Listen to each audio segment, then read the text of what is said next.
Welcome to the La Dolce Vita Show, a woman's guide to living a fearless and fabulous life. My name is Heather Picken, and I am here to give you that winning formula so that you can get clear on your vision, stay true to your values, and break through those mental walls. Check out my free resources at heatherpicken.com. This podcast is brought to you by Fierce Femme Wine, a woman's wine that inspires dialogue for change. Visit fiercefemme.com. So let's get ready as we uncover the formula to your success in business, career, and fabulous life.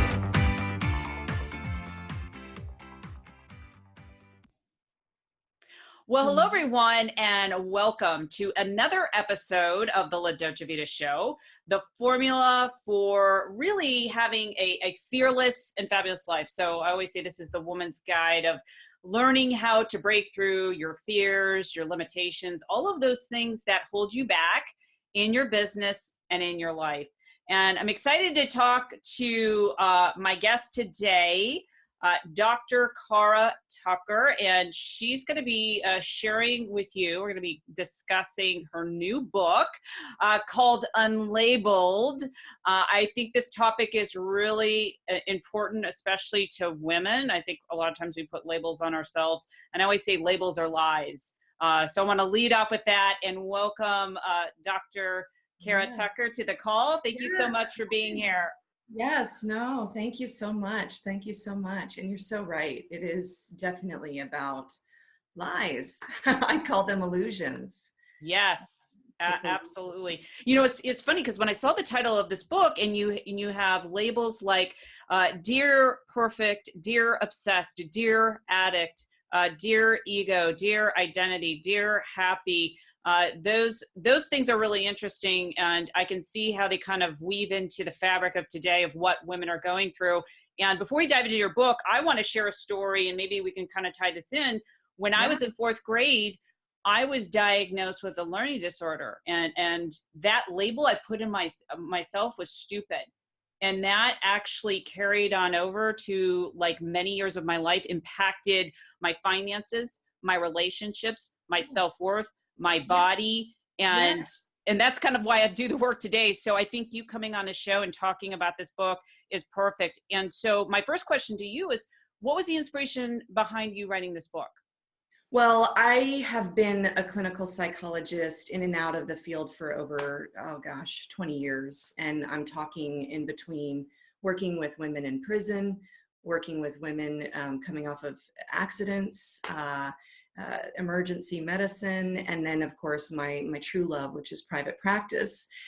So, you know, we're on this one-on-one all the time in this room, and I call it the chair in the book because I'm in the chair, and I often feel like so many other people really need to be hearing what I'm hearing in this chair.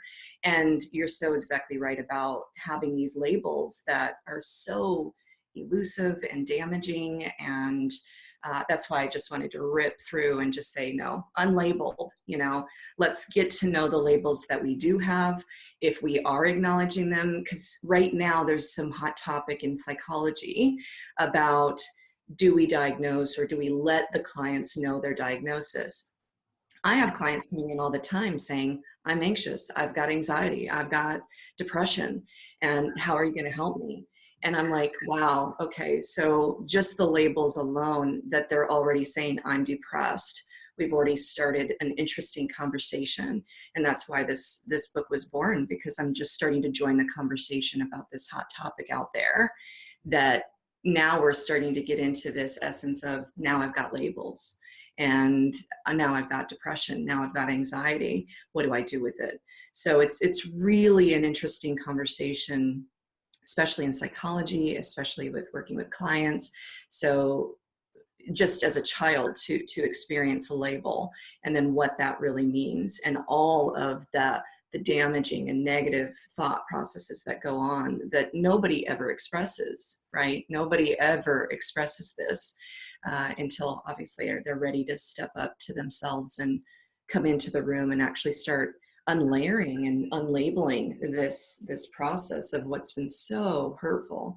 And I reference it kind of the masterclass of life, because nobody, I mean, seriously, Heather, nobody took us in class and said, this is how you get self-esteem.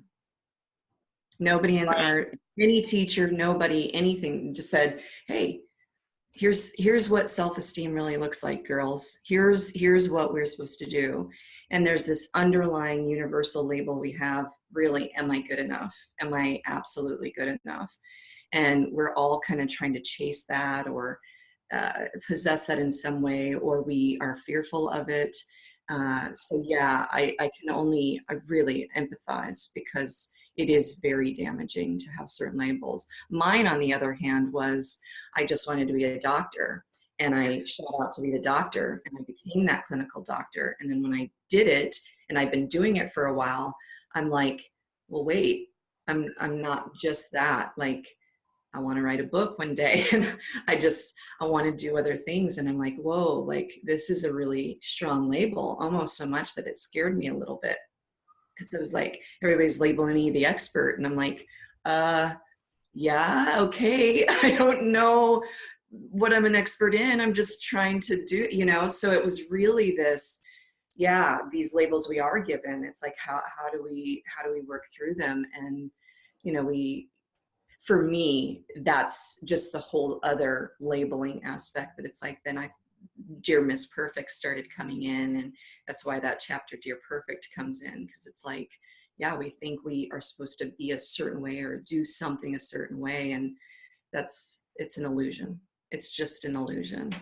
I like the fact that you say it is an illusion, because wouldn't you agree that, especially women, we compare ourselves to other people, especially with social media. I look at Instagram and I kind of laugh. It's like you're comparing yourself to a filter or a curated life. So what do you say to women right now that are looking on social media, are having, quote unquote, mental health issues, breakdowns, labeling themselves as depressed because of what they're seeing out there? Yeah. That's another hot topic that's happening as well. And the research coming out just on social media, we do know the positive results are about connection. And if you are doing some sort of connecting and comparison in, hang on, she's doing something really powerful, I want to do something powerful too, I just don't know what that is yet. Well, then you've taken a snippet of that we're seeing is that connection and is that support to take care of that mental health. We find that the research in that connection with Facebook and Instagram and all that is really powerful in a really positive way. Where it can go kind of shadow-like is exactly right. She's doing that. I can never be that. What is she doing? I'm never going to be like that. I'll try to do that. And then you realize you're not that, and you keep trying, and it just becomes this like mental treadmill. And that's where that, and again, in the book, I talk about how depression is more like suppression. So we are suppressing so much underneath. And it's like, we've just got to get it out. There is an identity for you. You've just got to go, what do you know? You know a lot more than you think you do. And you've got to say, okay, what do I love? What do I love? Let's erase all of this women doing this and men doing this, but just going, what do I love? Like, take it back to simplicity.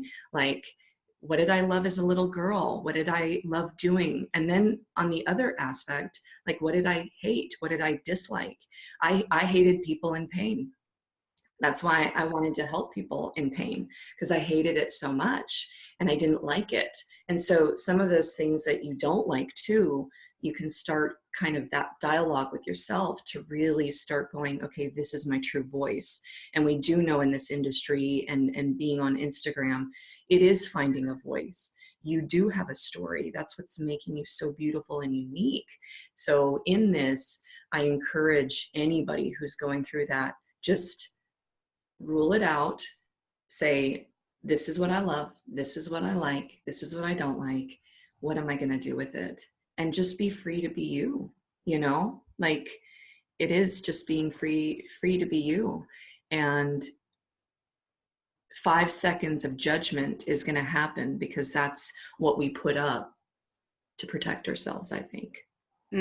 Yeah, it's so true. And also looking at, women put a lot of pressure because they have that fear of needing to be liked, or that fear of also not getting the approval that they want, especially in relationships. So let's kind of switch gears and talk about these labels as it applies to relationships and women attracting and staying in bad relationships. My life story was about that. I mean, today I'm in a great relationship, but I want your take on that.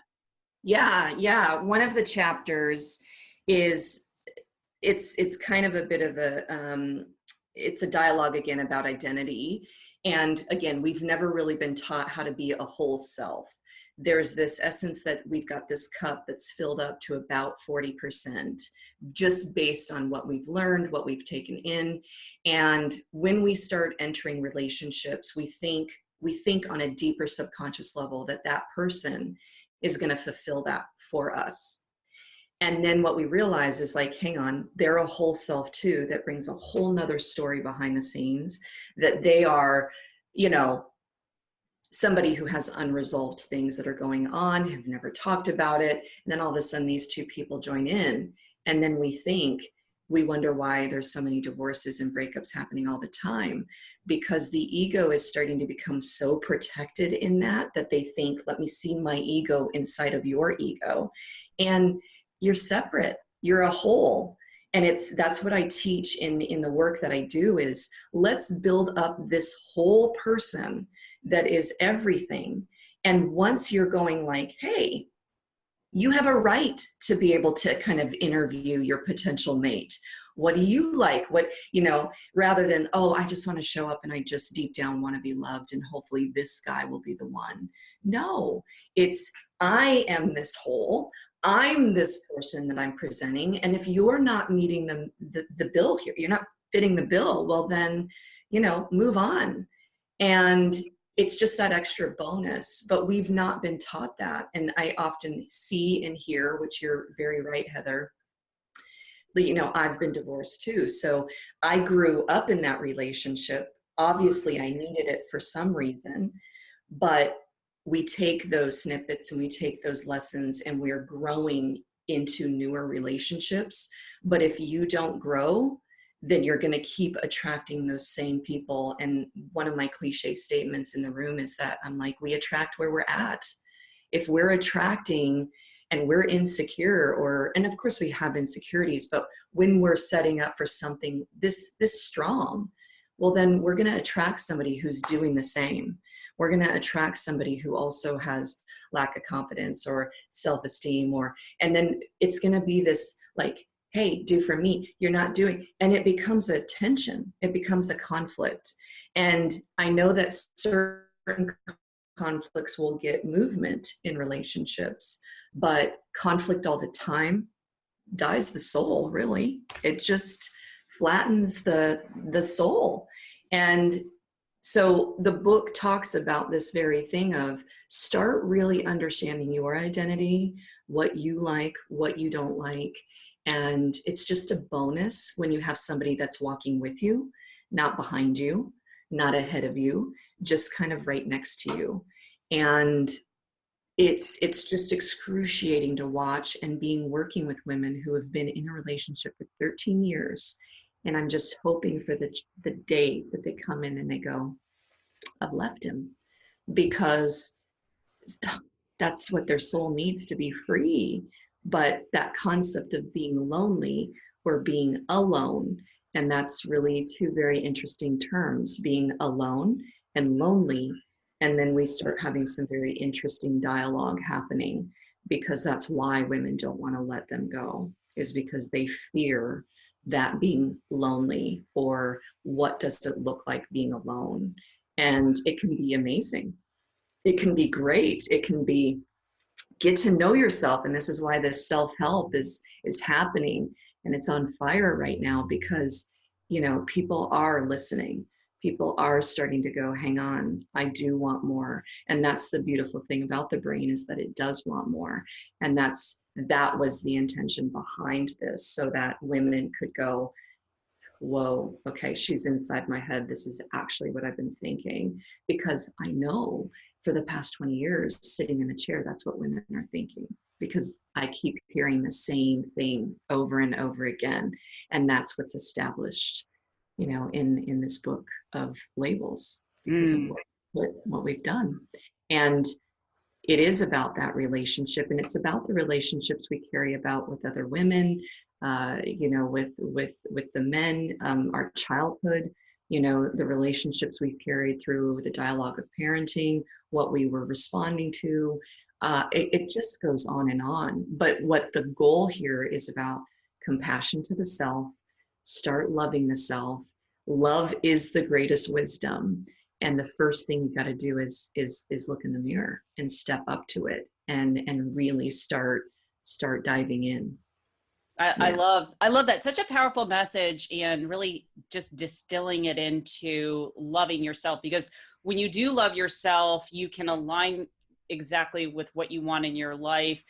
No longer putting up with those quote unquote toxic relationships, putting up with that behavior. I know I've been there, and I had to learn those lessons. And I think it's really important. I think what got me through is obviously working with other people, books like something like this, like giving you tools and strategies that you can really apply to your life. So let's talk about, really putting labels on yourself that are powerful. So we put those labels on ourselves or compare ourselves, but what about some positive things that we can do, some habits every single day that are going to transform these labels?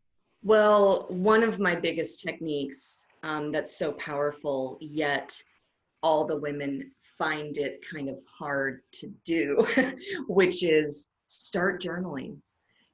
Start that dialogue with yourself. And one thing, making it very simple, is saying, what was one thing that I did that I was just diva-licious? Like, what did I do today that was just so diva-like that I am just a girl on fire? Just one thing that ignites that power within. Because I think if we start lighting that flame of love, it can start dispersing more and more, and it just becomes contagious. So journaling is the first one. I would say another one, which is number 2, would be the more you know the psychology of others and self. So diving in and researching and learning. So if you're an auditory learner, listen to podcasts. If you love vision, read a book. These are some of the major, again, relationship with self. So it's how you're taking in, what you're responding to.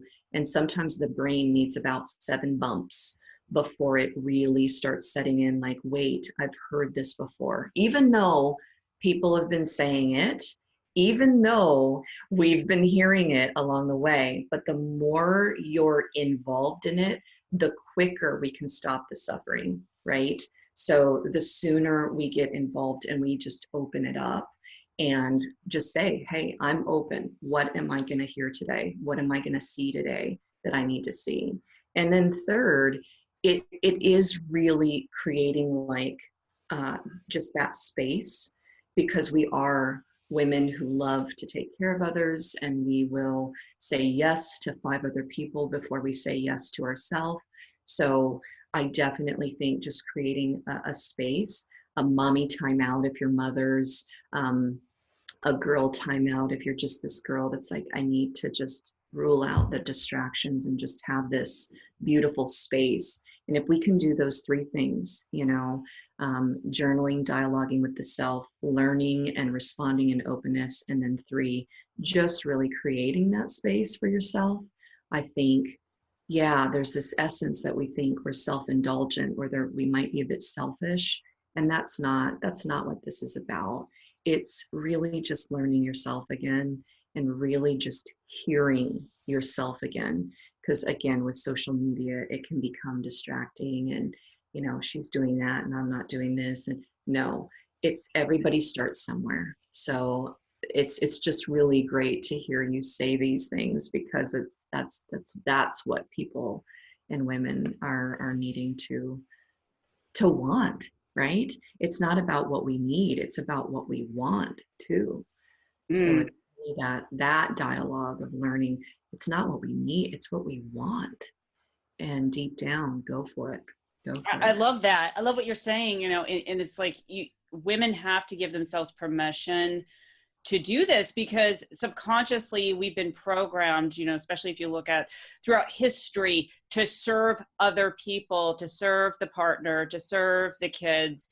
Then when it comes to empowering herself, she neglects herself. And I think this conversation is so critical with the times that we're living today. It's like, we cannot be a superwoman. No. And there's this, but I can't. And, another thing that you're hitting on, Heather, is that the brain is so magnificent in the essence that it is obedient. So when you say it can't, it won't. The brain will listen to you. And that's where I think we're entering in this concept of soul and a higher power and something that's bigger than ourselves. That how can I teach people to mind their mind? Yeah. So I'm teaching women, mind your mind, because there is this ignition within this soul that just goes, hey, I want to break free. Like, I'm here. And so it is being able to tell the mind, hang on, you're saying you can't. Let's start softening that. Let's start softening that voice. Let's not let it be so persecutory. And again, that's history. We had women in insane asylums because their men wanted to go out, do their thing, and they would put women in mental institutions. This is the history of women, putting the A on the chest, that you're an adulterer, these sort of persecutory, survival-like features have to end. They just have to end. And how we're doing it in modern day is maybe not as significant, but I still see that. I still see men saying, she's sick, she needs to be in the hospital. I go, she's not sick, she just doesn't want to be with you. There's a different dialogue. And I still see it today. And it's really interesting that this is coming up, because this is the deeper stuff that it's like, no, my friend, she's not sick. She knows her voice and she's learning it in here, and she doesn't actually want to be with you. So there's a bigger, again, historic of what other society will put on people, and how that if you don't claim your power, you can lose it. It's so true. It's so true. You're talking about men injecting labels on other women. I really believe it goes back to this collective, unconscious, just fear of men seeing women have a voice and owning their power. And we see this playing out in politics today. I find it really interesting from a human behavior perspective. But what you're saying is right on the nose. Yeah. And don't get me wrong, like, men are really beautiful, and there are some essences that when I do work with couples, the men really are, once they've chosen something, like, let's be softer in the essence of men, they really are already in the box. Like, they're saying they love you, they're already in the box, they're beautiful, and they're like, okay. But they're hunters, right? So if we don't give them something to hunt, they're going, whoa, what box am I in? Like, where am I supposed to be here? I just want you to be happy. That's in their mind. That's what they're saying. And then sometimes the women will be like, do you really love me? Do you really love me? And again, it's like, it's that insatiating fulfillment that will never be fulfilled by someone else. And so it's allowing the relationship to breathe. But in politics, where it becomes a bit more competitive, hence the reason why these men are going to hunt in a different way, right? Because they are feeling a bit intimidated, or deeply, there's some fears brewing. So of course they're going to be hunting things that are going to be really deep and harsh. And it means that you're getting closer. So I encourage that, especially in the politics space, because when you know you're going there, then you know you're doing a good job, because they're hunting to get rid of you in a sense. And that's in that domain, that's a different story, because then it's like, well, yeah, that's because you're reaching something that's getting a little too close. So I encourage those women who are doing that, get closer, because that's going to give them something to hunt, and that's a good thing. So use that as fuel, I'd say. I love that. I love that. And just, yeah, kind of looking at that as a, you know, they're the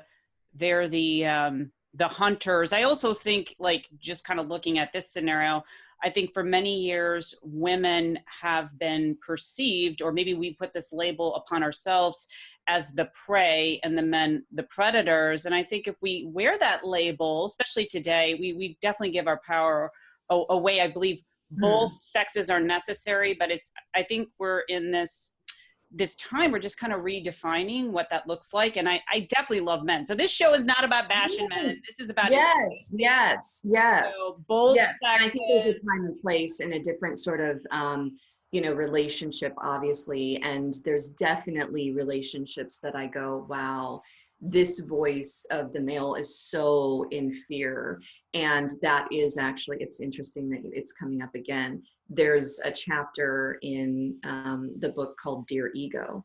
And what's underneath ego is this, again, a hot topic about narcissists and what narcissists really mean. And I've actually taken a bit of a different twist to it, because the narcissist does have a story, and they did develop from some place. And so I paint a picture of a boy who's that's kind of what has been the scenario, because I have worked with some individuals who have a bit of that narcissism tendencies. And yet women will come to me and go, oh, my boss is such a narcissist, and I just can't keep working there. And I'm like, why are you giving him the power? Like, why are you giving him the power? What is going on that's reflecting from you to him that's making you want to generate a judgment of some sort, or something that's happening there for you that you can't be free? There's some block, right? And you're right. I don't have a voice, and it's like, but there's something about that I find very intriguing. And so I want to start picking that apart and unlabeling. What do you really think? What's going on with narcissism? What is it about it that you fear, that you love, that you don't like, but you wish you had? Or, something in that dialogue. And it's really just starting that conversation. So again, that ego being the essence of the subconscious battling between, this angel and this devil on the side. And I'm referencing it a lot between compliance and defiance. And so if a narcissist is called a narcissist because they're just doing anything that they want, well, is there a reason why somebody's attaching to that? Are they upset that they're not doing what they want to do? Right? So I peel back and go further into the label, because we use them to protect ourselves, and we use them to reveal ourselves, and we use them to go, hey, I'm just starting this dialogue with this label that everybody wants to put.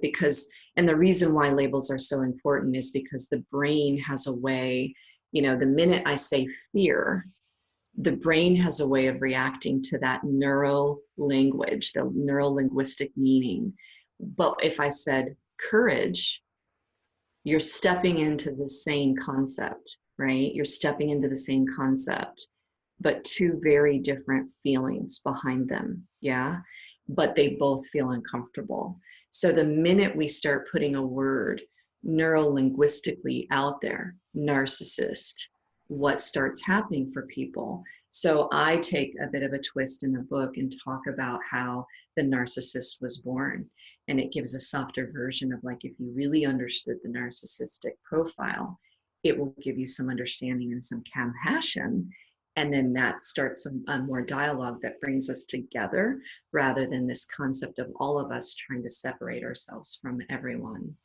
I love the fact that you do that, because I think a lot of times we use that term, oh, that person's a narcissist and that sort of thing. And it's like, well, we all do have those tendencies. And so whatever you project on someone else, you're not owning it. You know, it's a mere reflection. So where are you giving your power away? Where are you doing that? So I kind of like that idea of unpeeling the layers to have more compassion for people, to understand what really is going on underneath the surface. So I definitely appreciate that in your book and the work. I could be talking to you for hours, because I think this conversation is so important for women, not just for women, but for everyone, listening to how to really kind of navigate around the challenges that we're facing, you know, through the Me Too movement, through politics, through, you know, your workplace, your business, your relationships, your body, social media.